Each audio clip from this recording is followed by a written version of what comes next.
ಈ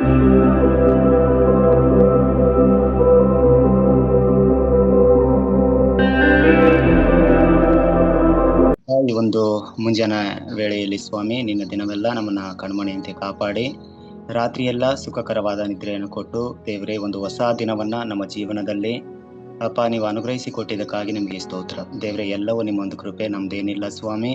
ಕರ್ತನೆ, ಈ ದಿನವನ್ನ ಆಶೀರ್ವಾದ ಮಾಡು. ನಿಮ್ಮದು ವಾಕ್ಯಗಳ ಮೂಲಕವಾಗಿ ಈ ದಿನವನ್ನ ಪ್ರಾರಂಭ ಮಾಡುವಂತೆ ಅಪ್ಪ ನೀವು ಸಹಾಯ ಮಾಡಿದಕ್ಕಾಗಿ ಸ್ತೋತ್ರ. ಅಪ್ಪ ನೀವು ಸ್ವಾಮಿ ದೇವರೇ, ಈ ಒಂದು ಝೂಮ್ ಆ್ಯಪ್ ಅಲ್ಲಿ ಇಟ್ಕೊಂಡು ಅಪ್ಪ ನಮ್ಮ ಸಂಗಡ ಮಾತನಾಡು, ತಿಳಿಯಬೇಕಾದಂತ ವಿಷಯಗಳನ್ನ ನಮಗೆ ತಿಳಿಯಪಡಿಸು. ಪ್ರಾರ್ಥನೆ ಯೇಸುವಿನ ನಾಮದಲ್ಲಿ ಬೇಡ್ತೇನೆ ತಂದೆಯೇ, ಆಮೇನ್. ದೇವರ ಪರಿಶುದ್ಧವುಳ್ಳ ನಾಮಕ್ಕೆ ಸ್ತೋತ್ರ ಉಂಟಾಗ್ಲಿ.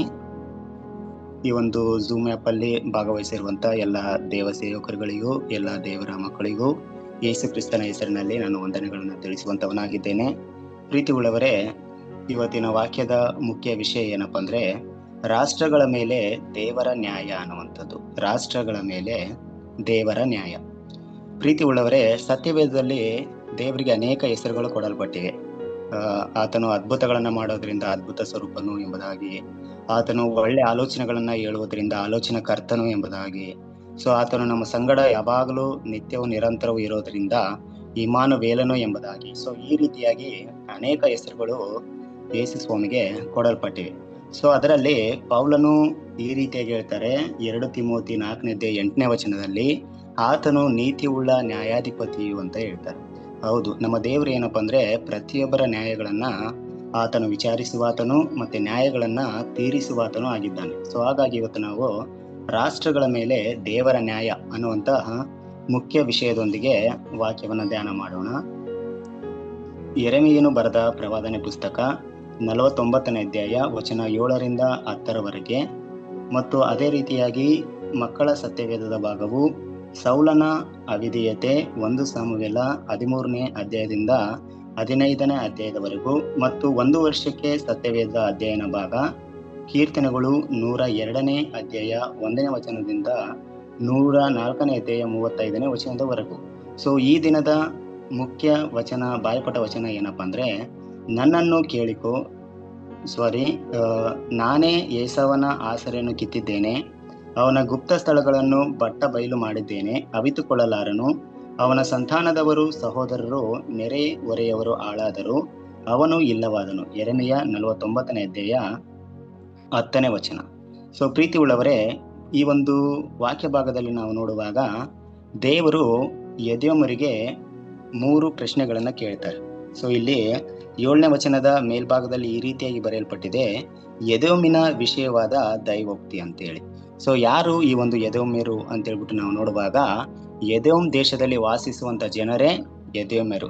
ಸೊ ಯಾವ ರೀತಿಯಾಗಿ ನಾವು ಭಾರತ ದೇಶದಲ್ಲಿ ವಾಸ ಮಾಡೋದ್ರಿಂದ ನಮಗೆ ಭಾರತೀಯರು ಅನ್ನುವಂತ ಹೆಸರು ಬಂದಿದೆಯೋ, ಸೊ ಅದೇ ರೀತಿಯಾಗಿ ಅವರು ಎದೋಮ್ ದೇಶದಲ್ಲಿ ವಾಸ ಮಾಡ್ತಾ ಇರೋದ್ರಿಂದ ಅವರನ್ನ ಎದೋಮ್ಯರು ಅಂತ ಕರಿತಾ ಇದ್ರು. ಸೊ ಮುಖ್ಯವಾಗಿ ಇವರು ಯಾರ ಸಂತಾನದವರು ಅಂತ ಹೇಳ್ಬಿಟ್ಟು ನಾವು ನೋಡುವಾಗ, ಏಸಾವನ ಸಂತಾನದವರು. ಸೊ ಏಸಾವನು ಮುಖ್ಯವಾಗಿ ಯಾರ ಅಣ್ಣನಂದ್ರೆ ಯಾಕೋಬನ ಅಣ್ಣನ. ಸೊ ಅದೇ ರೀತಿಯಾಗಿ ನೋಡುವಾಗ ಇವರು ಎದೋಮ್ಯರು, ಇವರು ಯಾರ ಸಂತಾನದವರಂದ್ರೆ ಏಸಾವನ ಸಂತಾನದವರು. ಈ ಒಂದು ಸಂತಾನದವರಿಗೆ ದೇವರು ಮುಖ್ಯವಾಗಿ 3 ಪ್ರಶ್ನೆಗಳನ್ನ ಕೇಳ್ತಾರೆ. ಸೊ ಆ 3 ಪ್ರಶ್ನೆಗಳು ಏನೇನಂದ್ರೆ, ಮೊದಲನೇದಾಗಿ 7ನೇ ವಚನದಲ್ಲಿ ನೋಡುವಾಗ, ಸೇನಾಧೀಶ್ವರನಾದ ಯೆಹೋವನು ಇಂತೆನ್ನುತ್ತಾನೆ, ತೇಮಾನ್ ಸೀಮೆಗಿದ್ದ ಬುದ್ಧಿಯು ಇನ್ನಿಲ್ಲವೋ, ವಿವೇಕಿಗಳ ಆಲೋಚನಾ ಶಕ್ತಿಯು ಅಳೆಯಿತು, ಅವರ ಜ್ಞಾನವು ಮಾಯವಾಯಿತು ಅನ್ನುವಂಥದ್ದು. ನೋಡ್ರಿ, ಮೊದಲನೇ ಪ್ರಶ್ನೆ ಏನಪ್ಪಾ ಅಂದ್ರೆ, ತೇಮಾನ್ ಸೀಮೆಗಿದ್ದ ಬುದ್ಧಿಯು ಇನ್ನಿಲ್ಲವೋ, ವಿವೇಕಿಗಳ ಆಲೋಚನಾ ಶಕ್ತಿಯು ಅಳೆಯಿತು, ಮತ್ತೆ 3ನೇದಾಗಿ ಅವರ ಜ್ಞಾನವು ಮಾಯವಾಯಿತು ಅನ್ನುವಂಥದ್ದು.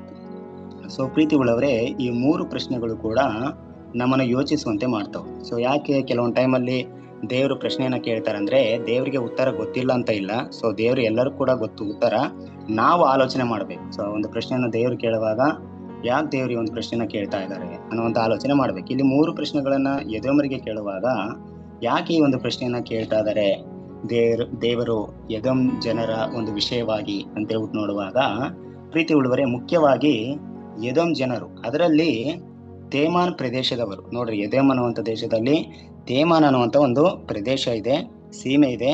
ಸೊ ಅಲ್ಲಿರುವಂತ ಜನರು ಬಹಳ ಬುದ್ಧಿವಂತ ಜನರಾಗಿದ್ರು, ಜ್ಞಾನ ಅವರಿಗೆ ತುಂಬಾ ಇತ್ತು.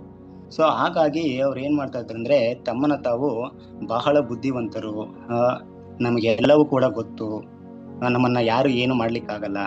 ಸೊ ಯಾವುದೇ ಒಂದು ಕಾರ್ಯಗಳು ನಮ್ಮ ಮೇಲೆ ನಡೆಯಲ್ಲ, ಶತ್ರುಗಳು ಬಂದರೂ ಕೂಡ ನಾವೇನ್ ಮಾಡ್ತೀವಿ, ನಮ್ಮ ಜ್ಞಾನದಿಂದ ನಾವು ನಮ್ಮನ್ನು ರಕ್ಷಿಸಿಕೊಳ್ತೀವಿ ಅಂತ ಹೇಳಿ ಈ ರೀತಿಯಾದಂತಹ ವಿಷಯಗಳನ್ನ ಅವ್ರು ಭಾವಿಸ್ತಾ ಇದ್ರು. ಸೊ ಯಾವುದೇ ಒಂದು ಕಷ್ಟ ಬಂದರೂ ಕೂಡ ನಾ ಏನ್ ಮಾಡ್ತೀನಿ, ಜ್ಞಾನದಿಂದ ಸಾಲ್ವ್ ಮಾಡ್ಕೊಳ್ತೀನಿ. ನನಗೆ ಏನ್ ಬೇಡ, ನನಗೆ ದೇವರು ಬೇಡ, ಸೊ ದೇವರ ಆಲೋಚನೆಗಳು ಬೇಡ, ನಮ್ಗೆ ಯಾರ ಸಹಾಯನೂ ಬೇಡ ಅಂತ ಹೇಳ್ಬಿಟ್ಟು ಈ ಒಂದು ಎದೆಂ ಜನರು ಜೀವಿಸ್ತಾ ಇದ್ರು. ಸೊ ಎಲ್ಲಕ್ಕಿಂತ ಅವ್ರು ಏನನ್ನ ನಂಬ್ಕೊಂಡಿದ್ರು ಅಂದ್ರೆ ಮುಖ್ಯವಾಗಿ ಜ್ಞಾನವನ್ನ ನಂಬ್ಕೊಂಡಿದ್ರು. ದೇವರಿಗಿಂತಲೂ ಕೂಡ, ದೇವರ ಜ್ಞಾನಕ್ಕಿಂತಲೂ ಕೂಡ ತಮ್ಮ ಜ್ಞಾನವೇ ಶ್ರೇಷ್ಠ ಅಂತೇಳಿ ಅವ್ರು ಭಾವಿಸ್ತಾ ಇದ್ರು. ಸೊ ಹಾಗಾಗಿ ಅವ್ರು ಏನಪ್ಪಾ ಅಂದ್ರೆ ತಮ್ಮ ಮನೆಗಳನ್ನ, ತಮ್ಮ ಸ್ಥಳಗಳನ್ನ ತುಂಬಾ ಅಚ್ಚುಕಟ್ಟಾಗಿ ತುಂಬಾ ಪ್ಲಾನ್ ಮಾಡ್ಕೊಂಡು, ಸೊ ಕೋಟೆಗಳನ್ನ ತುಂಬಾ ಪ್ಲಾನ್ ಮಾಡ್ಕೊಂಡು ಅವ್ರು ಏನ್ ಮಾಡಿದ್ರು ಅಂದ್ರೆ ಕಟ್ಟಿಕೊಂಡಿದ್ರು.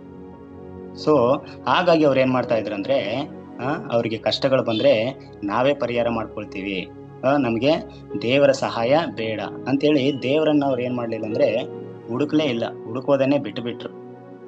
ಸೊ ತಮ್ಮ ಜ್ಞಾನವೇ ನಮ್ಗೆ ಸಾಕು ಅಂತ ಹೇಳ್ಬಿಟ್ಟು ಅವರು ಭಾವಿಸ್ತಾ ಇದ್ರು. ಪ್ರೀತಿ ಉಳ್ಳವರೇ, ಇಲ್ಲಿ ಅವರ ಜ್ಞಾನವೇ ಅವರಿಗೆ ವಿಗ್ರಹವಾಗಿರೋದನ್ನ ನಾವು ನೋಡ್ತಾ ಇದ್ದೀವಿ.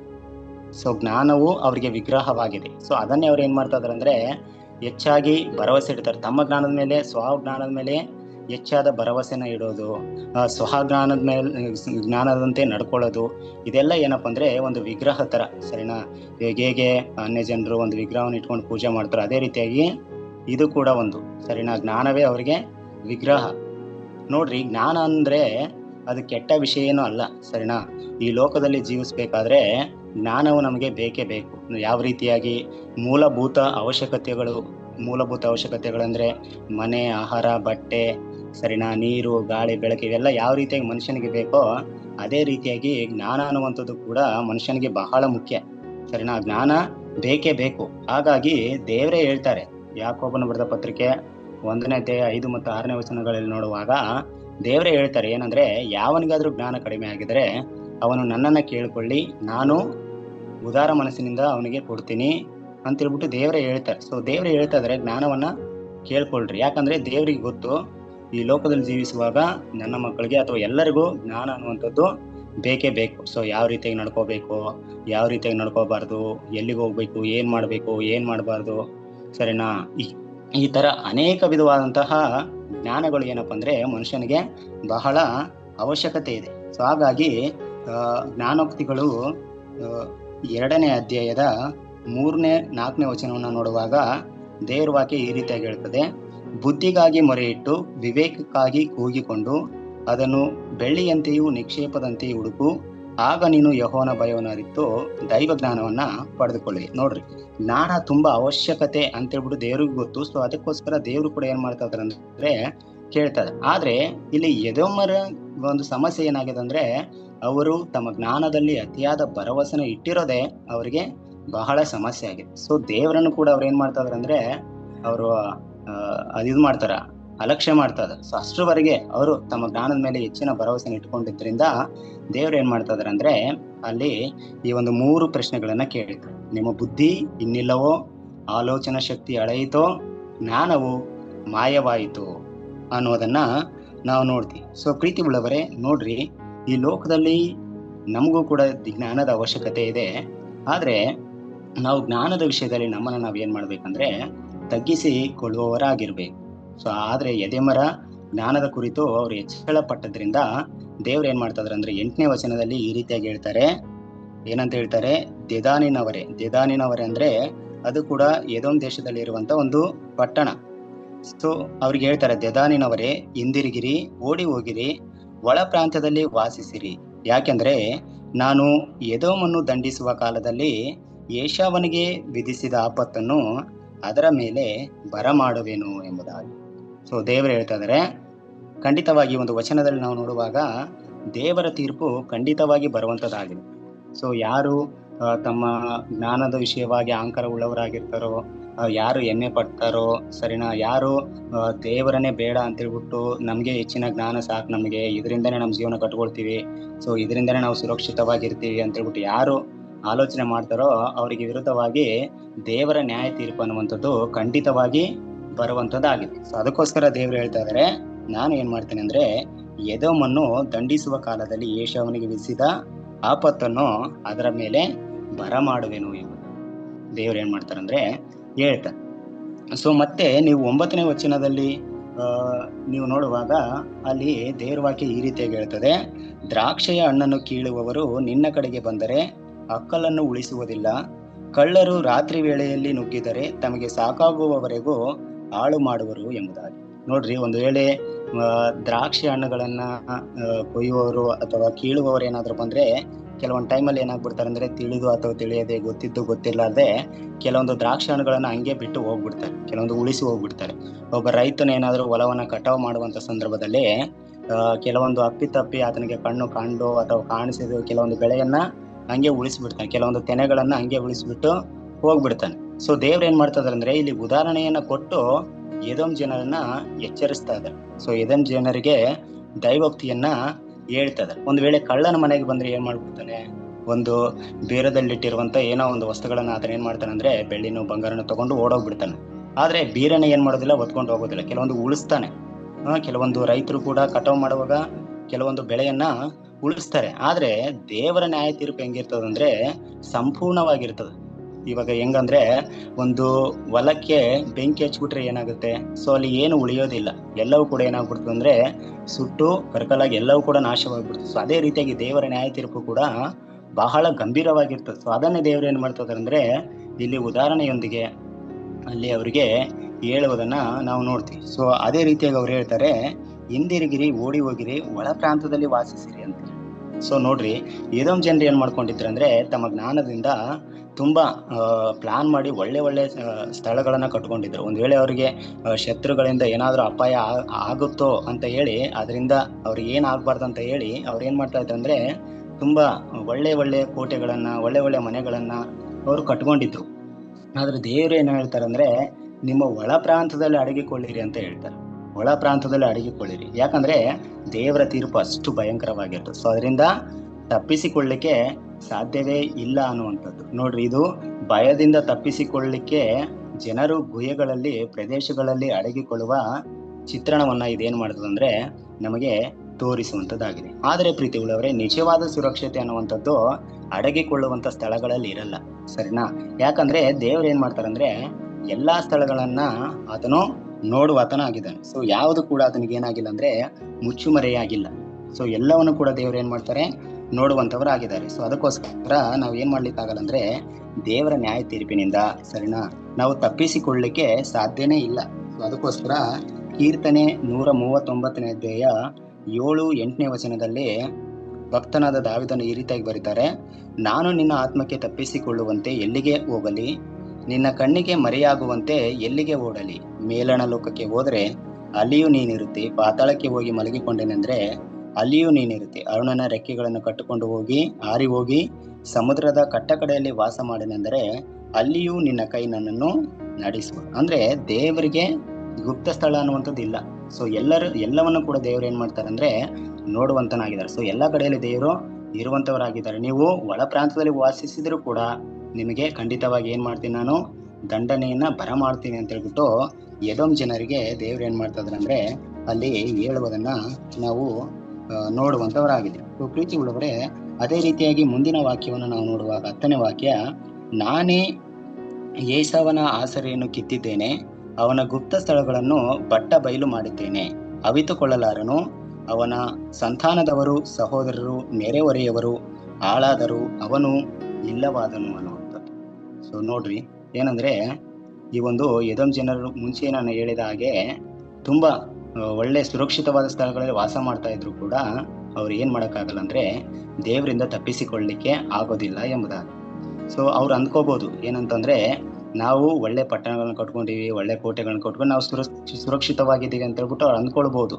ಆದ್ರೆ ದೇವ್ರು ಹೇಳ್ತಾ ಇದಾರೆ ಅವರ ನಿಜ ಸ್ಥಿತಿ ಏನಾಗ್ಬಿಟ್ಟದಂದ್ರೆ 10ನೇ ವಚನದಲ್ಲಿ ಅವ್ರು ಹೇಳ್ತಾರೆ, ಏನಪ್ಪಾ ಅಂದ್ರೆ ಅವನ ಗುಪ್ತ ಸ್ಥಳಗಳನ್ನು ಬಟ್ಟ ಬಯಲು ಮಾಡಿದ್ದೇನೆ, ಅವಿತುಕೊಳ್ಳಲಾರನು, ಅವನ ಸಂತಾನದವರು, ಸಹೋದರರು, ನೆರೆಯವರು ಹಾಳಾದರು, ಅವನು ಇಲ್ಲವಾದನು ಅನ್ನುವಂಥದ್ದು. ನೋಡ್ರಿ, ಹೊರಗಿನ ತೋರಿಕೆಯಲ್ಲಿ ಇವ್ರು ಏನಾಗಿದ್ದಾರೆ ಅಂದ್ರೆ ಎದೋಮ್ ಪಟ್ಟಣದವರು ಬಲವಾಗಿದ್ದಾರೆ, ಬಲಿಷ್ಠರಾಗಿದ್ದಾರೆ.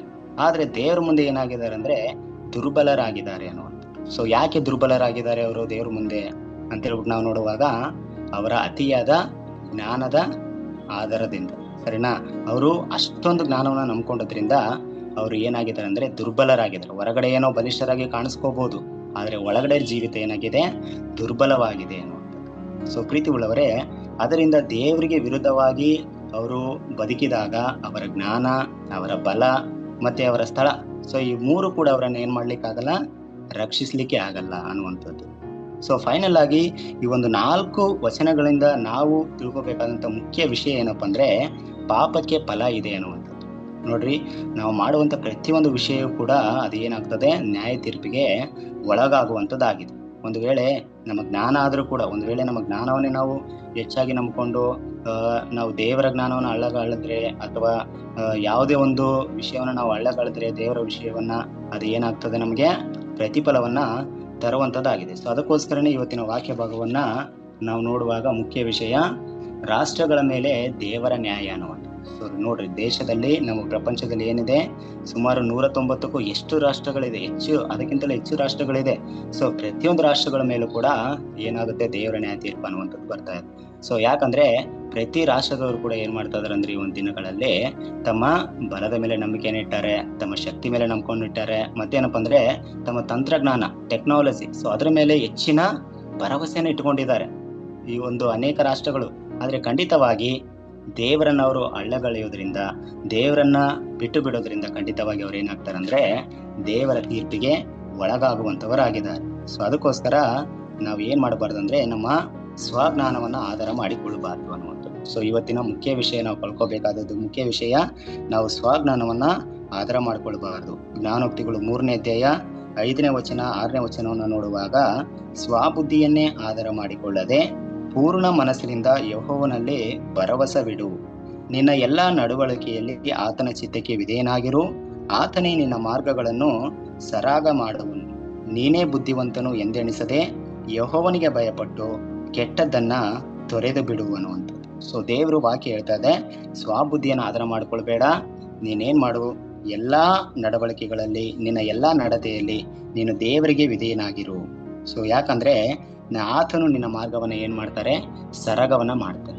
ಪ್ರೀತಿ ಉಳ್ಳವರೇ, ನಿಜವಾದ ಸುರಕ್ಷತೆ ಅನ್ನುವಂಥದ್ದು ನಾನು ಹೇಳಿದ ಹಾಗೆ ಸ್ಥಳಗಳಲ್ಲಿ, ಬಲಗಳಲ್ಲಿ, ನಮ್ಮ ಜ್ಞಾನಗಳಲ್ಲಿ ಇಲ್ಲ. ಸೊ ಎಲ್ಲಿದೆ ಅಂದ್ರೆ ದೇವರಲ್ಲಿದೆ.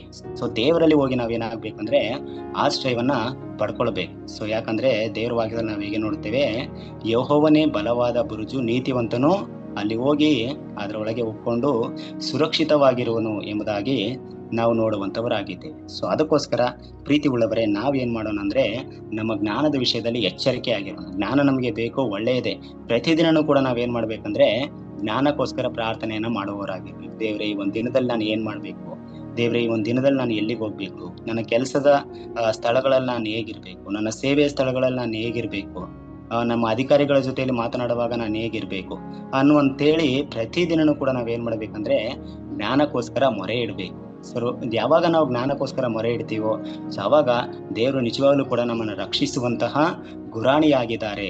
ಅವರು ನಮ್ಮನ್ನ ಖಂಡಿತವಾಗಿ ರಕ್ಷಿಸ್ತಾರೆ. ಸೊ ಇಲ್ಲಿ ಎದೆಮರಿಗೆ ದೇವರು ಈ ರೀತಿಯಾದಂತ ಪ್ರಶ್ನೆಗಳನ್ನ ಕೇಳೋದಕ್ಕೆ ಕಾರಣ ಏನಪ್ಪಾ ಅಂದ್ರೆ, ಅವರು ದೇವರ ಜ್ಞಾನವನ್ನ ಬಿಟ್ಟು ತಮ್ಮ ಜ್ಞಾನವನ್ನೇ ಶ್ರೇಷ್ಠ ಅಂತ ಹೇಳ್ಬಿಟ್ಟು ಅಂದುಕೊಂಡದ್ದರಿಂದ. ಸೊ ಪ್ರೀತಿ ಉಳ್ಳವರೇ, ಇವತ್ತು ನಮ್ಮ ಮತ್ತೆ ನಿಮ್ಮ ಜೀವನ ಹೇಗಿದೆ ಅನ್ನುವಂಥದ್ದು, ನಾವು ಕೂಡ ಏನಾಗಿರ್ಬೇಕಂದ್ರೆ ದೇವರ ವಾಕ್ಯ ಹೇಳೋ ಪ್ರಕಾರ ಪ್ರತಿದಿನನೂ ಕೂಡ ದೇವರ ವಾಕ್ಯದ ಮೇಲೆ ಆಧಾರಗೊಂಡು ಆತನ ಜ್ಞಾನದ ಮೇಲೆ ನಾವು ಆಧಾರವಾಗಿರ್ಬೇಕು. ಸೊ ಆವಾಗ ದೇವರು ಏನ್ ಮಾಡ್ತಾರಂದ್ರೆ ಈ ಲೋಕದ ಜೀವನದ ಯಾತ್ರೆಯಲ್ಲಿ ನಮ್ಮನ್ನ ಅದ್ಭುತವಾದ ರೀತಿಯಲ್ಲಿ ನಡೆಸುವಂತವರಾಗಿದ್ದಾರೆ. ಸೊ ಅದೇ ರೀತಿಯಾಗಿ ನಾವು ಮುಂದುವರಿಸಿ ಒಬ್ಬ ಸುವಾರ್ತಿಕರ ಜೀವನ ಚರಿತ್ರೆಯನ್ನ ನಾವು ನೋಡೋಣ. ಇವತ್ತಿನ ಸುವಾರ್ತಿಕರ ಜೀವನ ಚರಿತ್ರೆ ಯಾರ್ದಪ್ಪ ಅಂದ್ರೆ ಕೌಂಟ್ ನಿಕೋಲಾಸ್ ಲುಡ್ವಿಗ್ ವಾನ್ ಜಿಂಜೆಡಾರ್ಬನ್ ಅವರು. ಸೊ ಇವ್ರು ಏನಪ್ಪಾ ಅಂದ್ರೆ ಮೇ 26ನೇ ತಾರೀಕು 1700ರಲ್ಲಿ ಇವರು ಜನಿಸ್ತಾರೆ. 9 ಮೇ 1760ರಲ್ಲಿ ಇವರು ಮರಣವನ್ನ ಹೊಂದ್ತಾರೆ. ಸೊ ಮುಖ್ಯವಾಗಿ ಇವರು ಜನಿಸುವಂತ ಸ್ಥಳ ಯಾವ್ದಪ್ಪ ಅಂದ್ರೆ ಜರ್ಮನ್ ದೇಶದ ಡ್ರೆಸ್ನೆಡ್ನಲ್ಲಿ ಇವರು ಜನಿಸ್ತಾರೆ. ಇವ್ರು ಏನಪ್ಪಾ ಅಂದ್ರೆ ಲುಥೆರನ್ ಅನ್ನುವಂತ ಒಂದು ಮೇಲ್ ಜಾತಿಯಲ್ಲಿ ಇವರು ಜನಿಸ್ತಾರೆ. ಸೊ ಮೇಲ್ಜಾತಿ, ಒಂದು ಲುಥೆರನ್ ಅನ್ನುವಂತ ಮೇಲ್ಜಾತಿಯಲ್ಲಿ ಇವರು ಜನಿಸ್ತಾರೆ. ಸೊ ಇವರು ಮುಖ್ಯವಾದಂತ ಒಂದು ಜೀವನದಲ್ಲಿ ಮಾಡಿರುವಂತ ಮುಖ್ಯ ವಿಷಯ ಏನಪ್ಪಾ ಅಂದ್ರೆ, ಅವರಿಗೆ ಒಂದು ಎಸ್ಟೇಟ್ ಇರುತ್ತೆ, ಅರ್ನ್ಟನ್ನಲ್ಲಿರುವ ಎಸ್ಟೇಟ್ ಇರುತ್ತೆ. ಸೊ ಆ ಒಂದು ಎಸ್ಟೇಟ್ ಅಲ್ಲಿ ಕೆಲವೊಂದು ಮೊರಾವಿನ್ ಕ್ರೈಸ್ತರಿಗೆ ಕಿರುಕುಳ ಆದಾಗ, ಸೊ ಯಾರೋ ಮೊರಾವಿನ್ ಕ್ರೈಸ್ತರಿಗೆ ಹಿಂಸೆ ಮಾಡಿದಾಗ ಇವ್ರು ಏನ್ ಮಾಡ್ತಾರಂದ್ರೆ, ಆ ಒಂದು ಮೊರಾವಿನ್ ಕ್ರೈಸ್ತರಿಗೆ ತಮ್ಮ ಎಸ್ಟೇಟ್ ಅಲ್ಲಿ ಜಾಗವನ್ನ ನೀಡಿ, ಆಶ್ರಯವನ್ನ ನೀಡಿ ಅವರನ್ನ ದೇವರಲ್ಲಿ ಪ್ರೋತ್ಸಾಹ ಮಾಡಿಸ್ತಾರೆ. ಸೊ ಈ ಒಂದು ಪ್ರೋತ್ಸಾಹದಿಂದ ಆ ಒಂದು ಮೊರಾವಿನ್ ಕ್ರೈಸ್ತರು ಏನ್ ಮಾಡ್ತಾರಂದ್ರೆ, 100 ವರ್ಷಗಳ ಪ್ರಾರ್ಥನಾ ಚಳವಳಿಯನ್ನ ಅವರು ಚಟುವಟಿಕೆಯನ್ನ ಹುಟ್ಟು ಹಾಕ್ತಾರೆ. 100 ವರ್ಷಗಳವರೆಗೆ ಅವರು ಚೆನ್ನಾಗಿ ಸೇವೆಯನ್ನು ಮಾಡ್ಕೊಂಡು ಹೋಗ್ತಾರೆ. ಸೊ ಯಾಕಂದ್ರೆ ಈ ಒಂದು ಕೌಂಟ್ ನಿಕೋಲಾಸ್ ಅನ್ನೋರು ಅವರಿಗೆ ತಮ್ಮ ಎಸ್ಟೇಟ್ ಅಲ್ಲಿ ಆಶ್ರಯ ನೀಡಿ, ಸೊ ಅವರನ್ನ ಸೇವೆಯಲ್ಲಿ ಬಲಪಡಿಸಿ, ಸೊ ಈ ರೀತಿಯಾಗಿ ಅವರು ಒಂದು ಚಟುವಟಿಕೆಯನ್ನು ಮಾಡೋದ್ರಿಂದ 100 ವರ್ಷಗಳವರೆಗೆ ಪ್ರಾರ್ಥನಾ ಚಳವಳಿ ಅನ್ನುವಂತ ಒಂದು ಸೇವೆ ಅದಿದಾಗುತ್ತೆ. ಸೊ ಅದಾದ್ಮೇಲೆ ನಿಕೋಲಾಸ್ ಇವರು ಏನ್ ಮಾಡ್ತಾರಂದ್ರೆ, ಯಾವಾಗ್ಲೂ ಕೂಡ ಒಂದು ಮಾತನ್ನ ಹೇಳ್ತಾ ಇರ್ತಾರೆ. ಸೊ ಯಾವಾಗ್ಲೂ ಕೂಡ ಒಂದು ಮಾತು, ಧ್ಯೇಯವಾಕ್ಯ ಅಂತಾನೆ ಹೇಳ್ಬೋದು. ಅದು ಏನಪ್ಪಾ ಅಂದ್ರೆ, ನನಗೆ ಒಂದು ಉತ್ಸಾಹ ಇದೆ, ಅದು ಯೇಸು ಕ್ರಿಸ್ತನು ಮಾತ್ರವೇ ಅಂತ ಹೇಳ್ತಾರೆ. ನನಗೂ ಒಂದು ಉತ್ಸಾಹ ಇದೆ, ಅದು ಯಾರು? ಯೇಸು ಕ್ರಿಸ್ತನೇ ಅನ್ನುವಂಥದ್ದು ಅಂತೇಳಿ ಇವರು ಏನ್ ಮಾಡ್ತಿರ್ತಾರಂದ್ರೆ ಅವಾಗ ಹೇಳ್ತಾನೆ ಇರ್ತಾರೆ. ಸೊ ಅದು ಮಾತ್ರವಲ್ಲದೆ ಇವರು ಕೆರೆಬಿಯನ್, ಉತ್ತರ ಅಮೆರಿಕ ಮತ್ತು ಭಾರತ ಸೇರಿದಂತೆ ಪ್ರಪಂಚದ ಅನೇಕ ದೇಶಗಳಿಗೆ ಸುವಾರ್ತಿಕರನ್ನ ಕಳುಹಿಸಿ ಅಲ್ಲಿ ಸುವಾರ್ತೆ ಸೇವೆಯನ್ನ ಅವರು ಮಾಡುವುದನ್ನ ನಾವು ನೋಡುವಂತವರಾಗಿದ್ದೀವಿ. ಸೊ ಪ್ರೀತಿ ಉಳ್ಳವರೇ, ಇವರ ಜೀವನದ ಮೂಲಕವಾಗಿ ನಾವು ತಿಳ್ಕೊಬೇಕಾದಂತ ಮೊದಲನೇ ವಿಷಯ ಏನಪ್ಪಾ ಅಂದ್ರೆ, ಪ್ರೀತಿ ಉಳ್ಳವರೇ, ಈ ಲೋಕದಲ್ಲಿ ಜೀವಿಸುವಂತ ನನಗೂ ನಿಮಗೂ ನಮ್ಮೆಲ್ಲರಿಗೂ ಕೂಡ ಉತ್ಸಾಹ ಅನ್ನುವಂಥದ್ದು ಒಂದಿದೆ. ಸೊ ನಾವು ಬಲಹೀನಗೊಂಡಾಗ, ನಾವು ಚಿಂತೆಗೊಳಗಾದಾಗ, ಸೊ ಏನೋ ಒಂದು ವಿಷಯ ನಮ್ಮನ್ನ ಕುಗ್ಗಿಸಿದಾಗ ನಾವು ಏನನ್ನ ನೋಡ್ಬೇಕಂದ್ರೆ, ಯೇಸು ಕ್ರಿಸ್ತನನ್ನ ನೋಡುವಂತವರಾಗಿರ್ಬೇಕು. ಆ ಒಂದು ಶಿಲುಬೆಯನ್ನ ನೋಡುವಂತವರಾಗಿರ್ಬೇಕು.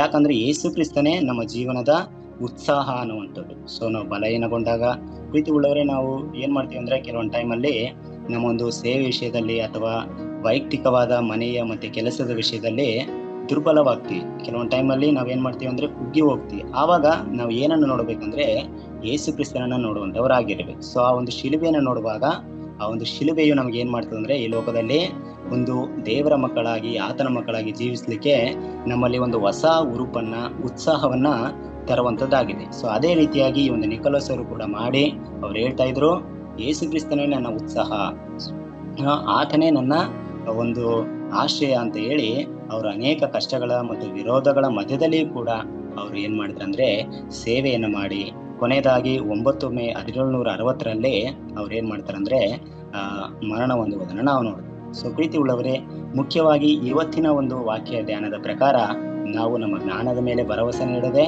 ದೇವರ ಮೇಲೆ ನಾವು ಭರವಸೆ ಇಡುವವರಾಗಿರ್ಬೇಕು. ಮತ್ತೆ ಎರಡನೇದಾಗಿ, ನಾವು ನಮ್ಮ ಜೀವನ ಯಾತ್ರೆಯಲ್ಲಿ ದೇವರನ್ನ, ಶಿಲುಬೆಯನ್ನ ದೃಷ್ಟಿಸಿ ನೋಡುವವರಾಗಿರ್ಬೇಕು. ಸೊ 2 ವಿಷಯಗಳನ್ನ ನಾವು ಈ ಒಂದು ದಿನದ ಧ್ಯಾನದ ಮೂಲಕವಾಗಿ ನಾವು ಅಳವಡಿಸಿಕೊಳ್ಳೋಣ. ದೇವರು ತಾನೇ ಈ ಒಂದು ವಾಕ್ಯಗಳನ್ನ ಆಶೀರ್ವಾದ ಮಾಡಿ. ನಾವು ಪ್ರಾರ್ಥನೆ ಮಾಡೋಣ. ಪರಿಶುದ್ಧನು, ಮಹೋನ್ನತನು, ಜೀವ ಸ್ವರೂಪನಾದಂತ ನಮ್ಮ ಸ್ವರ್ಗೀಯ ತಂದೆಯಾದ ದೇವರೇ, ನಿನ್ನ ನಾಮಕ್ಕೆ ಸ್ತೋತ್ರ.